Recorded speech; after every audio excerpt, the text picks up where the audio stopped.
All right, guys. So, in the wake of the recent election, the greatest surprise in all American history or election history or whatever, the greatest upset, whatever you want to call it, I'm seeing some different kinds of people emerge. Now, among the victorious, you have those that are just like, oh, thank God. Thank God. And then you have the gloaters that are going around bashing all the people who voted for Hillary and bashing all the people. Come on, guys. Come on. You don't have to take this road of gloating in your victory. There's no point in that. It reveals a lot about your character. It's kind of like this ha-ha, nanny nanny boo-boo type thing. It's childish. It's not very mature. It's not very American. And then also, on the other side, you have some very childish things being, characteristics being revealed. You have the ones who are so shocked and upset that they're crying about it.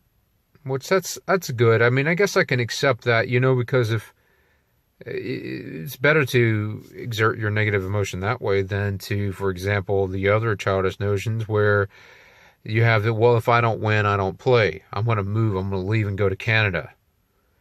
Okay, so whenever Barack Obama was elected president, I was not happy about that. Many people were not happy about that. However, I stayed behind and I stayed in this country, as many people have, and we've trying to make this country a better place because we know the country is made up of people. The government is made up of people. There's things that we can do to secure the future for our children and their children, et cetera, for the generations to come.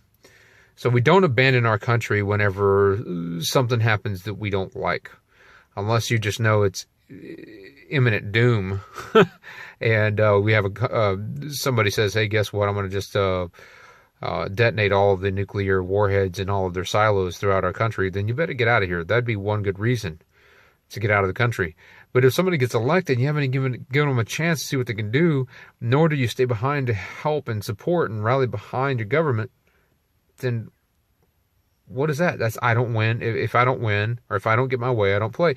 And then the other one is well, if you don't do things my way, I'm going to be a bully, or I'm going to punch you, or I'm going to push you. I'm going to use a show of force, which is where all the rioting's coming from. So you got some crybabies, you got some people who are just quitting and leaving, and then you got some people who are wanting to push and shove and punch because they're mad because it's not going their way. None of these are American. None of these are American. There is a point at which you might need to use a show of force, but this is not one of them. This is not one of them. Donald Trump isn't even sworn into office yet, and he hasn't even done anything yet. This is all fear-based. Okay? This is all emotionally driven, based on fear and assumptions of things that haven't even happened yet. And the gloating, come on, guys. There was something I was taught whenever I was a kid called sportsmanlike conduct. Use some sportsmanlike conduct whenever it comes to politics. And let's remember, look, the popular vote was split down the middle, literally. Donald Trump just won more electoral votes than Hillary Clinton did. Just the way it goes. So, that being said, we all have to live with each other. So why are we acting like this? Why are we gloating? Why are we crying? Why are we quitting? And why are we fighting? We need to come together and realize that this country is made great because of the people, not because of one man.